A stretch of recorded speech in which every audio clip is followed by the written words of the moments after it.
Hello again everybody. I thought it was time for another tutorial. Hopefully you've been practicing ones we've done already. Practicing maybe changing between your chords if you needed to do that at all. So I thought we'd do a song that is one of our 4-chord songs. You can use A minor, C, G and F, which however you play F, whether you play it the slightly simpler way or if you add another finger on there at all, or whether you play it like a bar chord or with 2 fingers holding down those top 2 strings. Doesn't matter whichever way you play it. So we're going to play a song called Rise Up. Now this is musically quite simple, 4 chords throughout the song. Singing it's a different matter, so if you want to sing along to it, that is absolutely fine. I'll give it my best crack, best go, but it's a tricky song to sing.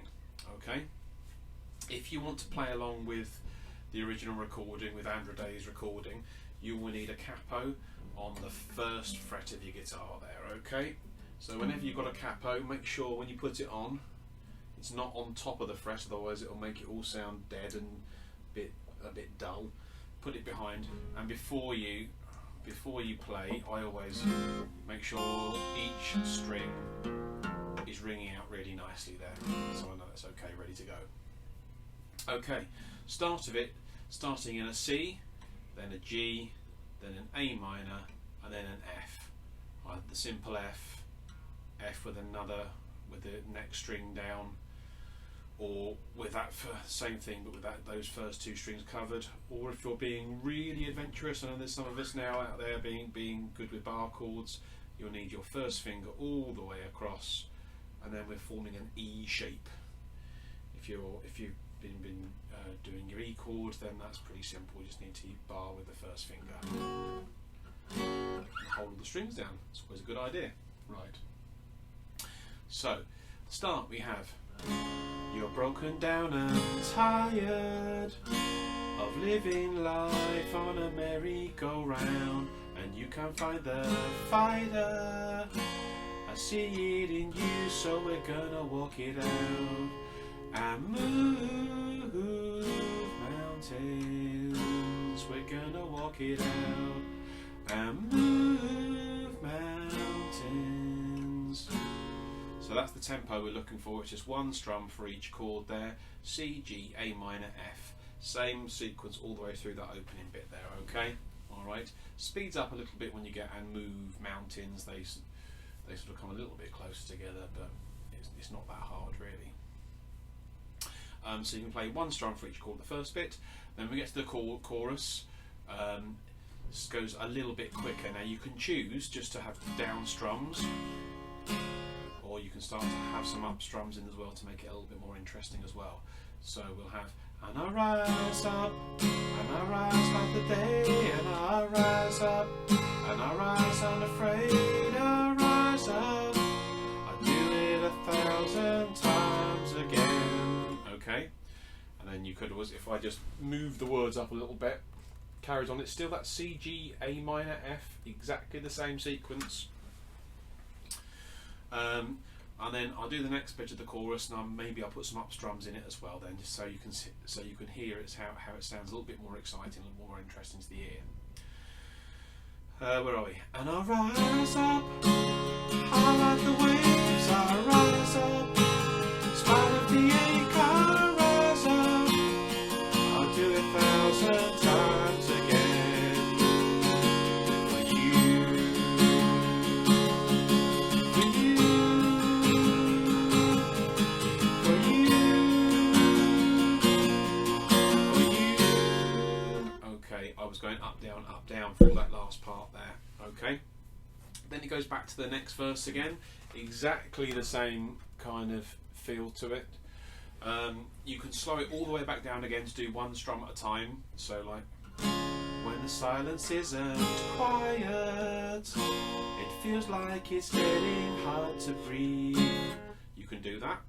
You could add a little bit more interest if you wanted to. When the silence isn't quiet. So we had 2 down strums for each chords there, or you could even have some up strums as well. When the silence isn't quiet,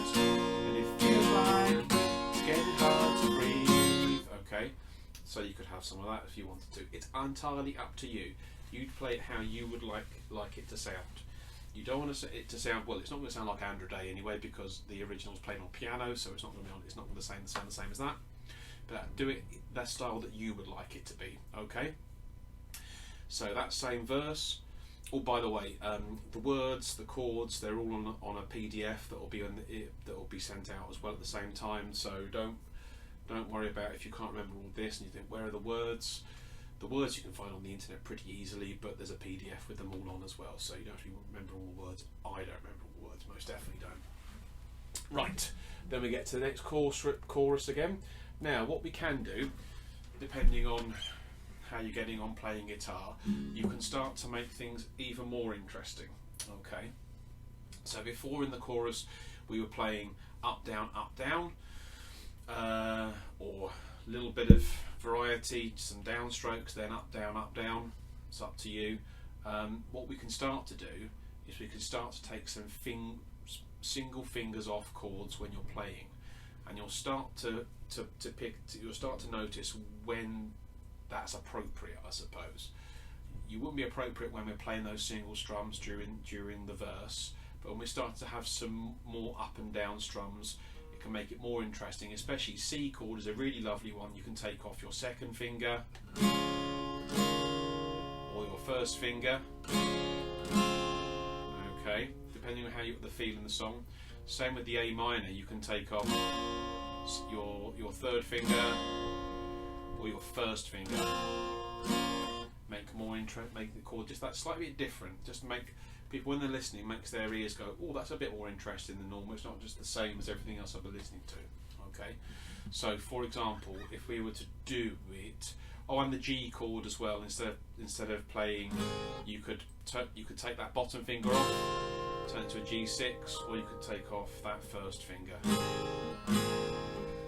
And that's when you take off that first finger. I'm sorry, I don't know what the chord is called. It's just a nice chord. When you listen to it, you hear that kind of deeper. That instead of playing the fifth string, it suddenly drops by 2 semitones, drops by a tone there.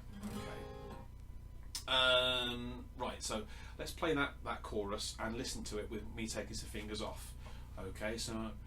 And I rise up, I rise like the day, and I rise up, unafraid, and I rise up, and I do it 1,000 times again, for you, for you.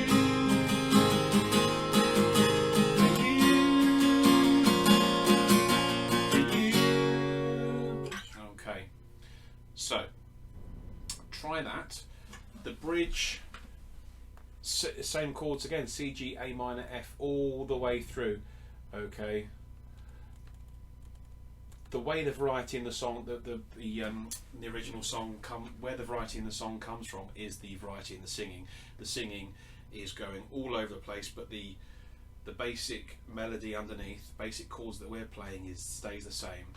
Okay. The voice does almost like a lead guitar part, and is playing with lots of notes all around it. But underneath it's exactly the same, all the same chords. Okay, so all we need is home. For that we have each other. For that we have each other. And then we just get a little bit. That's that tiny little break, and then we have the "We Will Rise" bit where you can make it quite quiet. You can have "We will rise, we will rise, we will rise, we will rise, we will rise, we will rise." Then in the original song, the chorus goes quite slowly. The next chorus, so it gets slowed right down, so it's kind of half time, I suppose you'd call it.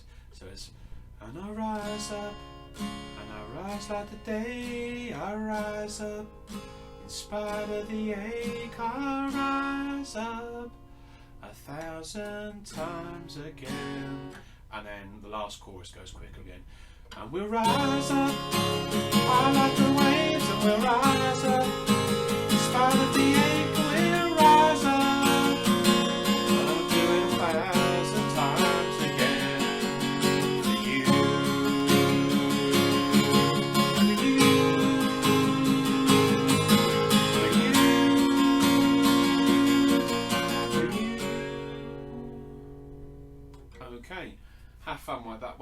It's a 4-chord song again. How many of them are there out there? Hundreds, thousands. I don't know how many, to be honest. So many guitarists use these magic 4 chords. Pianists as well, obviously. Maybe they just put them in a different order. Sometimes they then just use 3 of them. Okay, but there's loads of songs, so it's really important that you know these chords really, really well. Okay, hope you enjoyed that. I'll see you next time.